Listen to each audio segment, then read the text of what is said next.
चल दोस्तों, सबसे पहले तो दीपावली की ढेर सारी शुभकामनाएं आपको। आज मैं हिस्ट्री का एक बहुत ही अहम टॉपिक पढ़ाऊंगा। इसके पिछले वाले वीडियो में मैं आपको 1971 का युद्ध के बारे में पूरी तरह जानकारी दे चुका था कि 1971 में कैसे इंडिया और पाकिस्तान में युद्ध हुआ था और कैसे इंडिया ने पाकिस्तान को परास्त किया था।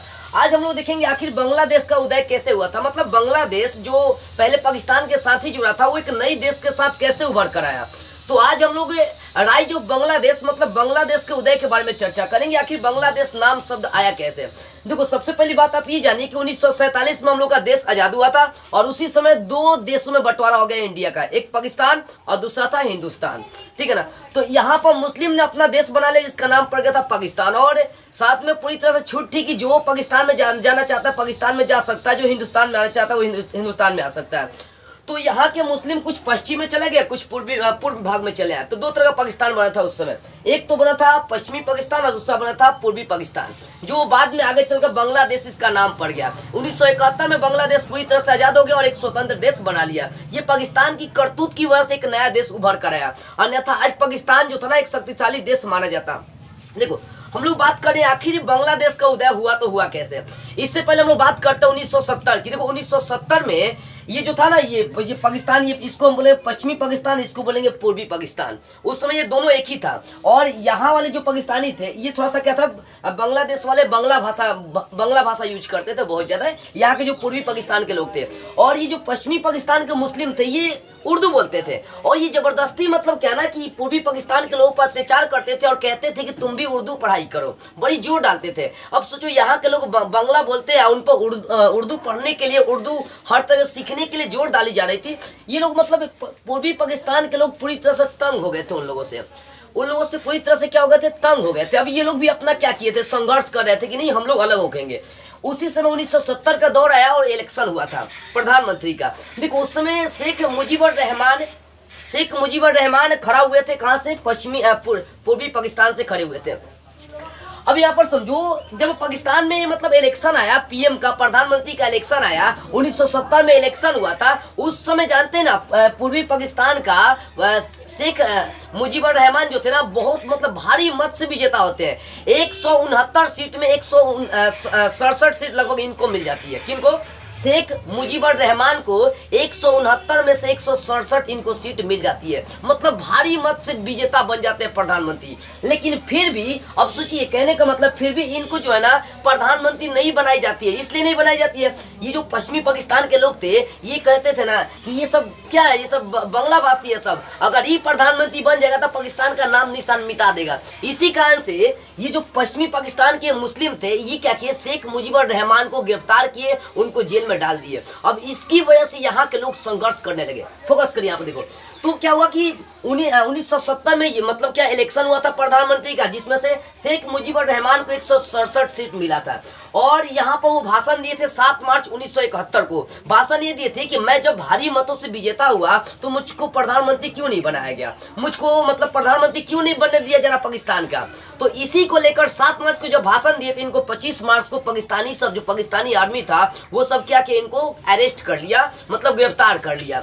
अब देखो, ये 25 मार्च 1971 को शेख मुजीबुर रहमान को गिरफ्तार कर लिया गया और आगे चलकर वहां पर क्या किए कि जो पश्चिमी पाकिस्तानी के लोग थे, जब ये लोग संघर्ष करने लगे कि नहीं ये तो गलत है ना, ये गलत है कि अगर पूर्वी पाकिस्तान के अगर शेख मुजीबुर रहमान विजेता बने तो उन्हीं को प्रधानमंत्री बनानी चाहिए, क्योंकि बहुत ज्यादा सीट मिला, तनी मनी 169 सीट में से 167 सीट मिला था लगभग शेख मुजीबुर रहमान को मिला था। लेकिन फिर भी उनको प्रधानमंत्री नहीं बनने दिया जा रहा था क्योंकि वो पूर्वी पाकिस्तान के रहने वाले थे, तो उनको प्रधानमंत्री नहीं बनने दिया गया, जिसके कारण से उनको अरेस्ट कर लिया गया। अब भाई पूर्वी पाकिस्तान के लोग क्या किए, संघर्ष करने लगे कि नहीं ये गलत है। अब ये पाकिस्तानी लोग क्या किए, यहाँ पर सैनिक भेजकर, यही पड़ता है, देखिए नक्शा में देखिए, यही आपका पड़ता है पूर्वी पाकिस्तान। ये पूर्वी पाकिस्तान था पहले, ये वाला पूर्वी पाकिस्तान के नाम से जाना जाता था। देखो, बात को समझिएगा ध्यान से, यही वाला भाग जो ना, हई वाला भाग, हई अंदर वाला भाग, यही आपका पूर्वी पाकिस्तान का क्षेत्र पड़ता है। यही बाद में बांग्लादेश के मतलब नाम से प्रचलित हुआ था। तो यहाँ पर क्या हुआ कि ये जो पश्चिमी पाकिस्तान के लोग थे ये पूर्वी पाकिस्तान के लोगों पर अत्याचार करना स्टार्ट कर दिए, मारना स्टार्ट कर दिए। लगभग देखी जाए तो 2 से 4 लाख महिलाओं का लगभग यहाँ पर बलात्कार हुआ था, सिर्फ रेप किया गया था। कहाँ पर? पूर्वी पाकिस्तान में किया गया था। मतलब निहते लोगों को इतना ना मारी जा रही थी कि कुछ कहा नहीं जा सकता है। अब यहाँ से लोग भाग भाग कर भारत में प्रवेश करने लगे और देखी जाए तो लगभग अप्रैल 1971 में 10 लाख जो है यहाँ पर बांग्लादेशी पाकिस्तानी लोग थे ना, वो भारत में आकर शरण ले लिए।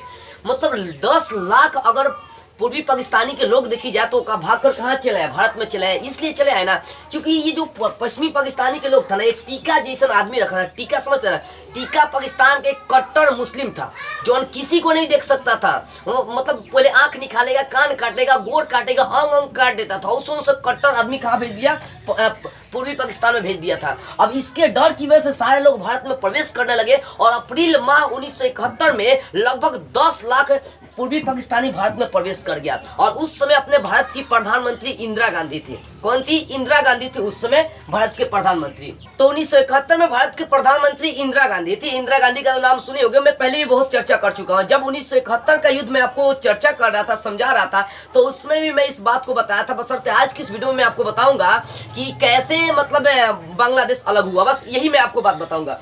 तो 1971 में हुआ क्या था कि 10 लाख शरणार्थी भागकर पूर्वी पाकिस्तान से भागकर चले थे इंडिया में। इससे इंदिरा गांधी घबरा गई। इंदिरा गांधी एक्शन लेते चले गई और वो अमेरिका पर जोर डाली। अमेरिका पर जोर डाली कि देखिए पाकिस्तान वाले पूर्वी पाकिस्तान में बहुत ज्यादा अत्याचार कर रहे हैं और वहां के लोग इंडिया में भाग कर आ रहे हैं। भाई 10 लाख लोग कम नहीं ना होता। आने से भारत की अर्थव्यवस्था डगमगाने लगी थी, इकोनॉमी जो है गिरने लगी थी, घटने लगी थी। इसी कारण से इंदिरा गांधी घबरा कर वो चली गई। उस समय अमेरिका के राष्ट्रपति थे रिचर्ड मैक्सन थे। कौन थे? रिचर्ड मैक्सन थे। तो उनसे जाकर इंदिरा गांधी मिली तो रिचर्ड मैक्सन साफ इनकार कर दिया कि इससे कोई मुझे मतलब नहीं है। वो पूर्वी पाकिस्तान और पश्चिमी पाकिस्तानी इसका आपसी मामला, इसमें मैं कुछ नहीं बोलने वाला हूँ।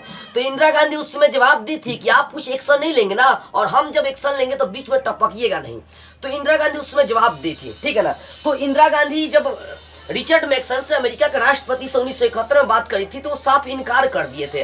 अब देखो यहाँ पर हम लोग की बात समझते हैं, ठीक है। अब यहाँ पर ये देखते हैं कि 10 लाख अप्रैल के महीने में शरणार्थी भाग कर चले आए थे भारत में। इंदिरा गांधी से तिलमिला उठी थी।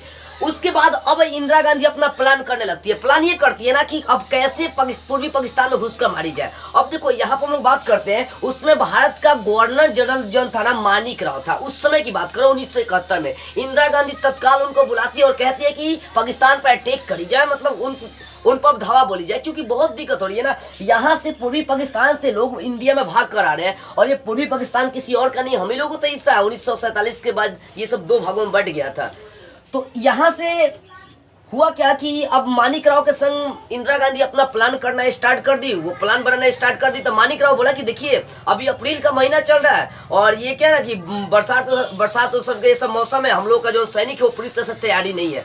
मानिक राव वहाँ पर इंदिरा गांधी को कहता है कि काम करते हैं, हम लोग अप्रैल से नवंबर तक अपने सैनिक को तैयारी करते हैं, ट्रेनिंग करेंगे। और यहाँ पर जो बांग्लादेश पूर्वी जो पाकिस्तान था, यहाँ पर जो मुक्ति वाहिनी संघर्ष, मुक्ति वाहिनी कौन थी? तो मुक्ति वाहिनी पूर्वी पाकिस्तान के लोग ही थे जो अपने देश को आज़ाद करने के लिए, पश्चिमी पाकिस्तान से अपने आप को आज़ादी दिलाने के लिए संघर्ष कर रही थी।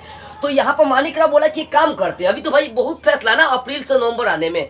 तो अप्रैल से नवंबर के बीच में मानिक राव ने बोला कि देखिए हम लोग क्या करते हैं, अपने सैनिक को पहले तो ट्रेनिंग देते हैं 2-4 महीना, उसके बाद वहाँ जो मुक्ति वाहिनी है उनको भी ट्रेनिंग देते हैं। और उसी समय एक हम लोग के लिए खुशखबरी निकल के आई थी कि रसिया से, जिसको रूस हम लोग कहते हैं, तो रूस से उस समय हम लोग का एक समझौता हुआ था कि जब भी अगर इंडिया पर कोई मुसीबत पड़ेगा तो रूस हेल्प करेगा, और रूस पर कोई मुसीबत करेगा तो इंडिया वाले क्या करेंगे, हेल्प करेंगे। उस समय हम लोग का क्या हुआ था, समझौता हुआ था। अब देखो हम लोग अपना तैयारी कर रहे थे, नवंबर का महीना आ चुका था, हम लोग इंतजार कर रहे थे कि पाकिस्तान लोग क्या करे, अटैक करे, चाहे हम उन पर अटैक करें।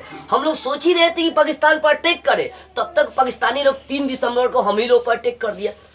अब देखो पाकिस्तान भले वो अलग देश है, लेकिन हम लोग के देश में पाकिस्तान का कुछ ना कुछ इंफॉर्मर रहता ही है, जो मतलब सूचना देने वाला रहता ही है।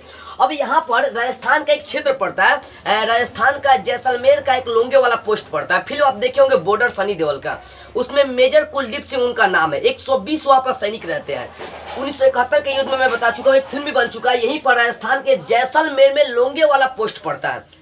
तो यहीं पर पाकिस्तानी को इंफॉर्मेशन ये मिल गया था ना, मिल ये गया था कि भाई यहाँ पर 120 गो सैनिक है, बहुत कम सैनिक है। तो ये जब पाकिस्तान को इंफॉर्मेशन मिला तो पाकिस्तान वाले ने ये क्या सोचा मालूम है? पाकिस्तान वाले ने ये सोचा कि पूरा हिंदुस्तानी की जो फौज है ना, वो आर्मी जो भी है, वो सब यहाँ बांग्लादेश पर अटैक की तैयारी कर रही थी। काम करते हैं, हम लोंगे वाला पोस्ट पर घेर के उसको अपने कब्जे में ले लेते हैं। उस ससुरी अपने मतलब अपन अलग ही प्लान करने के चक्कर में लगा था। बांग्लादेश पर भी देखो उसको उस पर अत्याचार कर रहा है और यहाँ पर लोंगे वाला पोस्ट को भी अपने कब्जे में लेने के चक्कर में पड़ गया था। आप फिल्म देखे होंगे बॉर्डर, तो उसमें पूरी तरह से दिखाई गई है कि कैसे हमारे 120 जवान 2 से 3 हजार पाकिस्तानियों को खरीद कर मारा था। रात भर हमारे पाकिस्तान जो हिंदुस्तानी फौज थे ना, वो लड़ते रह गए थे पाकिस्तानी से।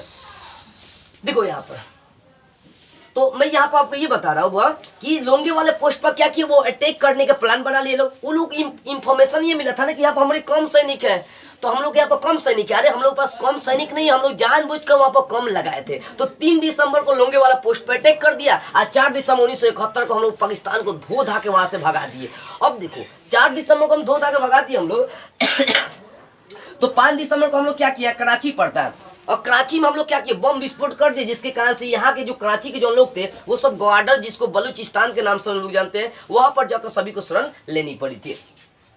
तो ये तो हम लोग बात जान गए कि 3 दिसंबर को पाकिस्तान ने खुद अटैक कर दिया था, क्योंकि हम लोग चाह रहे थे, हम लोग तो तैयारी कर ही रहे थे कि अब अटैक करें। नवंबर का महीना बीत चुका था, तब तक 3 दिसंबर को पाकिस्तान ने खुद अटैक कर दिया लोंगे वाला पोस्ट में। हम लोग को अब है ना कि खुद अटैक कर दिया, तो भाई अब जो आपका यूएन है उसकी तरफ से हमें कोई दिक्कत नहीं होगा। यूएन है मतलब यूनाइटेड नेशनल ऑर्गेनाइजेशन, इसका गठन 1945 में हुआ था। आज तक देखिए पीओके, जिसको हम लोग पोको की पार्टी कश्मीर कहते हैं, इसका अभी तक कोई सोल्यूशन नहीं निकला है। ये एक ऐसी संस्था है देश का ना कि जो चीज नहीं बर्बाद होने वाला होगा ना, उसको भी बर्बाद करके रखता है। तो यहाँ पर हम लोग बात कर रहे थे कि लोंगे वाले पोस्ट में लोग 3 को धो दिए। 4 तारीख हम लोग क्या किए, कराची में एकदम बम विस्फोट कर दिए, उसको उड़ा दिए। अब देखिए हम यहाँ 4 तारीख हम लोग लोंगे वाले पोस्ट में अटैक किए थे, उसको हराए थे पाकिस्तान को। 5 दिसंबर को हम लोग कराची में। अब आगे बात करते हैं, 3 दिसंबर को पाकिस्तान ने स्टार्ट किया था, 16 दिसंबर को हम लोग खत्म किए। अब देखो ये पाकिस्तान का एक बहुत बड़ा हथियार था, इसको पीएन गाजी के नाम से जानी जाती है। किसको? पीएन गाजी के नाम से जानी जाती है। ये अमेरिका से आया था, ये सबसे मजबूत हथियार था, और इंडिया का उसमें सबसे मजबूत हथियार INS विक्रांत था। कौन था? INS विक्रांत।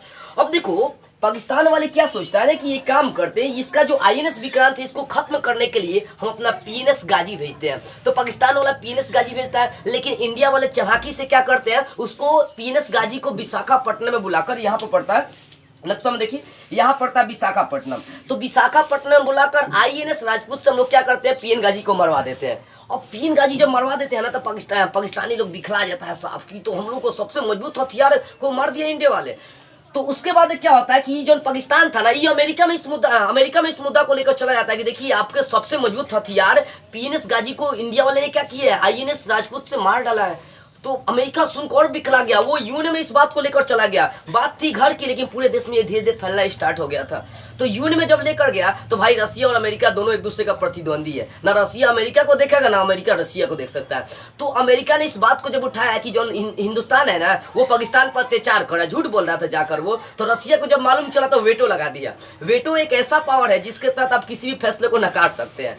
तो अमेरिका ने क्या किया, जब इस बात से तिलमिला उठा, जब उसका विरोध रसिया किया, तो अमेरिका ने क्या किया मालूम है? अमेरिका ने किया क्या कि अपना 7वां बेड़ा लेकर आ गया इंडिया को घेरने के लिए, मारने के लिए। 7वां बेड़ा सबसे मजबूत हथियार होता है, 7वां बेड़ा सबसे मजबूत हथियार कह सकते हैं। अगर अपना INS विक्रांत है ना, तो INS विक्रांत का दोगुना समझिए कि अमेरिका लेकर चलाया था 7वां बेड़ा। उस समय देखो इंडिया मतलब इंदिरा गांधी जो थी ना, पूरी तरह से क्या हुआ ना कि घिरा गई। उस समय क्या हुआ, अमेरिका ने भी भारत को घेर लिया, चाइना भी भारत को घेर लिया, और ब्रिटेन जिसका हम लोग गुलाम थे, अंग्रेजी शासन, वो भी ईगल बेड़ा भेज दिया था, हम लोग को घेर लिया। मतलब जो ना इधर से चाइना हो गया और इधर से अमेरिका घेर लिया था, और साथ में ईरान भी उस समय आ गया था हम लोग को। मतलब 4-5 देश इंडिया को घेर चुका था। कहने का मतलब है कि जब भारत अकेला खड़ा था ना, जब भारत अकेला खड़ा था, उसमें कोई देश हेल्प नहीं करने आया था भारत का। ऐसा सिचुएशन आ गया था ना, कहा नहीं जा सकता है। लेकिन जो इंसान विगत परिस्थिति में नहीं हारता है ना, वही तो यार रियल बल्लेबाज कहा जाता है। वही तो एक मतलब सिचुएशन होता है जिसमें कुछ कर दिखाने का जज्बा होना चाहिए ना। उसी में इंदिरा गांधी उस समय भी हार नहीं मानी, बोली कि जो होगा तो हम देख लेंगे, भले वो अमेरिका का है ना, हम लड़ेंगे युद्ध, उससे युद्ध जीतेंगे।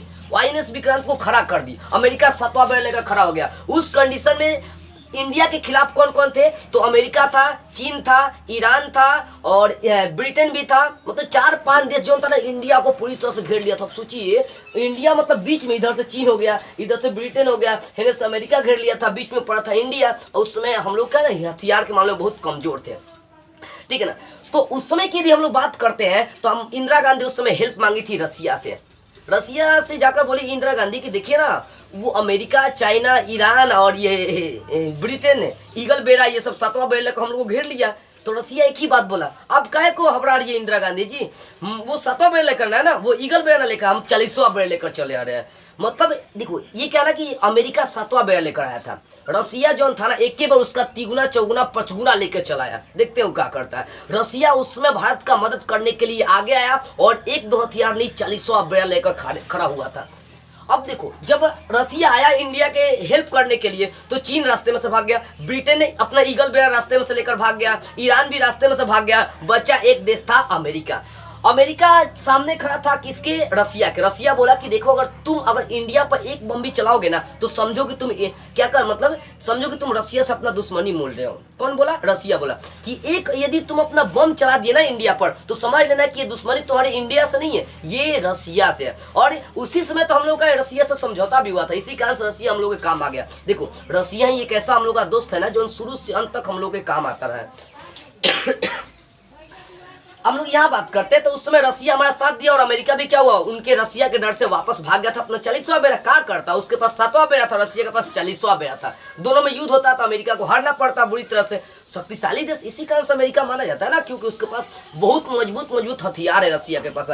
तो उस समय क्या हुआ, अमेरिका अपना हथियार लेके भाग गया। अब यहाँ पर रसिया सुरक्षा करते रहा। हम लोग का यहाँ पर था INS विक्रांत। INS विक्रांत क्या किया, यहाँ पर बम चला के यहाँ पर चतवार मतलब पाकिस्तान के वो टैंक समझो, यहाँ पर उसको उड़ाना का काम किया। ये अंदर से मुक्ति वाहिनी हम लोग का सैनिक यहाँ पर गिरा दिया गया। पूर्वी पाकिस्तान में सैनिक, यहाँ पर सैनिक आया, अब हिंदुस्तानी सैनिक, उसके बाद पूर्वी पाकिस्तानी सैनिक, मुक्ति वाहिनी सब घेर के पाकिस्तान को मारने लगी।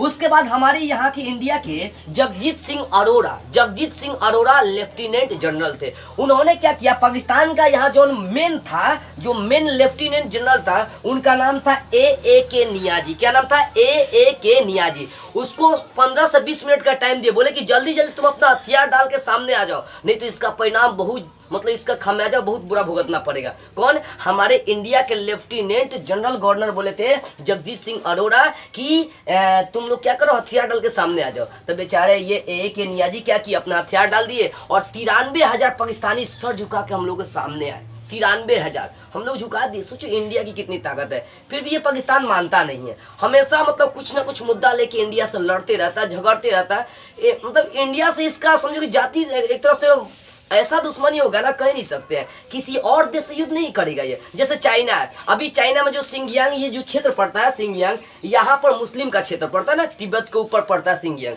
तो यहाँ पर पाकिस्तान का एक ऐप था जिसका नाम है कुरान ऐप, उसको क्या किया, चीन बंद कर दिया। पाकिस्तान एक बार भी मुद्दा नहीं उठाया कि किस कारण से, जबकि कोई मामला सामने नहीं है। तो पाकिस्तान सिर्फ इंडिया से युद्ध करता है, वो और किसी देश के पास नहीं जाता है। लेकिन हम लोग इंडिया वासी है ना, अपने भाई मान को उसको छोड़ देते हैं हर बार। तो बेचारा समझता है कि ये तो इंडिया कमजोर है, इंडिया कमजोर है। अरे तू कोई वो जीता है, इंडिया से नहीं जीता है।